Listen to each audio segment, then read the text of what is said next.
1100 ಕೋಟಿ ಕತೆ ಏನಾಗಿದೆ ಪ್ಲೀಸ್ ಪ್ಲೀಸ್ ವೀಕ್ಷಕರಿಗೆ ಹೇಳ್ಬಿಡಿ. ಮೊದಲನೇದಾಗಿ ಏನು ಬೆಂಗಳೂರು ಇದೆ, ಬೆಂಗಳೂರು ಒಂದು ರಾಜ್ಯ ಮಟ್ಟದಲ್ಲ, ಇದು ಅಂತಾರಾಷ್ಟ್ರೀಯ ಮಟ್ಟದ ಒಂದು ನಗರ.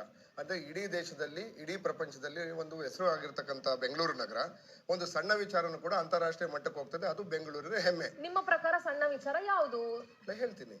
ಸೊ ಇವತ್ತೇನು ಈಗ ರಸ್ತೆ ವಿಚಾರಗಳನ್ನು ಮಾತಾಡ್ತಾ ಇದೀವಿ, ಮಳೆ ಕೇಳಿಸ್ಕೊಳ್ಳಿ. ಈ ರಸ್ತೆ ವಿಚಾರ ಮಾತಾಡ್ತಾ ಇದೀವಿ. ಆ ರಸ್ತೆ ವಿಚಾರಗಳು ಅಫ್ಕೋರ್ಸ್ ನಾನು ಒಪ್ಕೊಳ್ತೇನೆ. ಏನು ಅಂತ ಹೇಳಿದ್ರೆ ಮಳೆ ಏನು ಅನ್ಎಕ್ಸ್ಪೆಕ್ಟೆಡ್ ಮಳೆ ಬೀಳ್ತಾ ಇದೆ, ಇತ್ತೀಚೆಗೆ ಮಳೆ ಬೀಳ್ತಾ ಇದೆ, ಬಿಸಿಲೇ ಬರ್ತಾ ಇಲ್ಲ. ಸೊ ನಾವು ರಸ್ತೆಯಲ್ಲಿ ಟಾರ್ ಹಾಕೋದಿಕ್ಕೂ ಕೂಡ ನಾವು ಇದು ಮಳೆ ಬಿಡುವು ಕೊಡ್ತಾ ಇರೋದ್ರಿಂದ ಆ ಟಾರ್ ಅನ್ನ ಮತ್ತೆ ಗುಂಡಿ ಮುಚ್ಚುವಂತ ಕೆಲಸವನ್ನು ಕೂಡ ನಾವು ಮಾಡಕ್ ಸಾಧ್ಯ ಆಗ್ತಾ ಇಲ್ಲ. ಹಾಕಿದ್ದನ್ನು ಕೂಡ ಬಲವಂತವಾಗಿ ಹಾಕಿದ್ದು ಕೂಡ 2 ದಿನದಲ್ಲಿ ಕಿತ್ತೋಗ್ತಾ ಇದೆ. ಯಾಕೆಂತಂದ್ರೆ ಮಳೆ ಬಿಡುವನ್ನೇ ಕೊಟ್ಟಿಲ್ಲ. ಸೊ ನಾನು ಹೇಳ್ತಾ ಇರ್ತಕ್ಕಂಥದ್ದು ಬೆಂಗಳೂರು ಅಷ್ಟೆಲ್ಲ, ಮೊನ್ನೆ ತಾನೇ ಪಂಜಾಬ್, ಎಂಟೈರ್ ಹರಿಯಾಣ ಮತ್ತೆ ಪಂಜಾಬ್, ದೆಹಲಿ, ಮುಂಬೈ ಎಲ್ಲ ನೀರಿನಲ್ಲಿ ಅಲ್ಲ, ಸಿಟಿ ಅಲ್ಲ, ರಸ್ತೆ ಅಲ್ಲ, ಎಂಟೈರ್ ಸಿಟಿನೇ ನೀರಿನಲ್ಲಿ ಮುಳುಗೋಗಿತ್ತು. ಒಂದು ಸ್ಪಷ್ಟಪಡಿಸ್ಕೊಡ್ತೀನಿ, ನಾವು ಕರ್ನಾಟಕದಲ್ಲಿ ಕರ್ನಾಟಕದಲ್ಲಿ ಅಲ್ಲ, ನಾವು ಹೆಮ್ಮೆ ಇದೆ. ಎಸ್ ಇಂದಿರಾ, ನನಗೆ ಹೆಮ್ಮೆ ಇದೆ. ನಮ್ಮ ಬೆಂಗಳೂರು, ನಮ್ಮ ನಗರ, ನಮ್ಮ ನಗರಕ್ಕೆ, ನಮ್ಮ ಜನತೆಗೆ 7 ಕೋಟಿ ಕನ್ನಡಿಗರಲ್ಲಿ ಬೆಂಗಳೂರಲ್ಲಿ 1.4 ಕೋಟಿ ಜನರು ವಾಸ ಮಾಡ್ತಾ ಇದ್ದಾರೆ. ಅವ್ರಿಗೆ ಅತ್ಯುತ್ತಮ ಮೂಲಭೂತ ಸೌಲಭ್ಯವನ್ನು ಕೊಡ್ಬೇಕು ಅನ್ನೋದು ನಮ್ಮೆಲ್ಲ ಆಸೆ.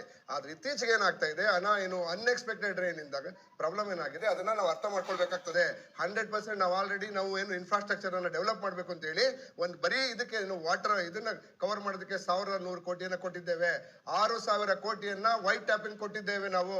ಈಗ ಬ್ಲಾಕ್ ಟಾಪಿಂಗ್ ಅಂದ್ರೆ ಏನು, ಟಾರ್ ಹಾಕೋದಕ್ಕೆ ವೈಟ್ ಟಾಪಿಂಗ್ ಮಾಡ್ತಿರೋ, ಬ್ಲಾಕ್ ಟಾಪಿಂಗ್ ಮಾಡ್ತಿರೋ, ಪಿಂಕ್ ಬ್ಲೂ ಟಾಪಿಂಗ್ ಮಾಡ್ತಿರೋ, ಅಥವಾ ನಿಮ್ಮ ಮೇಲೆ ನೀವು ಟಾಪಿಂಗ್ ಮಾಡ್ಕೊಳ್ತಿರೋ, ಅದು ನಮಗ್ ಬೇಡ. ನೀವು 6000 ಕೊಟ್ಟಿದಿರೋ, 1000 ಕೊಟ್ಟಿದಿರೋ, ಅದು ಎಲ್ಲಿಗೆ ಕೊಟ್ಟಿದಿರೋ ಅದು ನಮ್ಗೆ ನಮ್ಗ್ ಕಾಮನ್ ಪರ್ಸನ್ ನಮ್ಗೆ ಯಾಕ್ರಿ ಬೇಕು? ಅವ್ರೆ ನಮ್ಗೆ ಅದು ಬೇಡ. ನೀವ್ ಎಲ್ಲಿ ಕೊಟ್ಟಿದ್ದೀರಾ? ಆ ಕೊಟ್ಟಿರೋದು ಎಷ್ಟು ಮಟ್ಟಿಗೆ ಉಪಯೋಗ ಆಗಿದೆ, ಆ ಕೊಟ್ಟಿರೋ ದುಡ್ಡು ಅಲ್ಲಿ ಕಾಣಿಸ್ತಿದ್ಯಾ ಎದುರುಗಡೆ? ಅಷ್ಟೇ ಹೇಳಿ. ಅದ್ರ ಕೆಲಸ ಕಾಣಿಸ್ತಿದ್ಯಾ ಅದನ್ನ ಮಾತಾಡಿ. ಕೆಲಸ 100% ಕಾಣಿಸ್ತಾ ಇದೆ. ಕಾಂಗ್ರೆಸ್ ಸರ್ಕಾರ ಅಧಿಕಾರಕ್ಕೆ ಬಂದ ನಂತರ 2 ವರ್ಷದಲ್ಲಿ ನಾವು ಆಲ್ರೆಡಿ 168ರಿಂದ 200 ಕಿಲೋಮೀಟರ್ ವೈಟ್ ಟಾಪಿಂಗ್ ಅನ್ನ ಮುಗಿಸಿದ್ದೇವೆ. ಓಕೆ.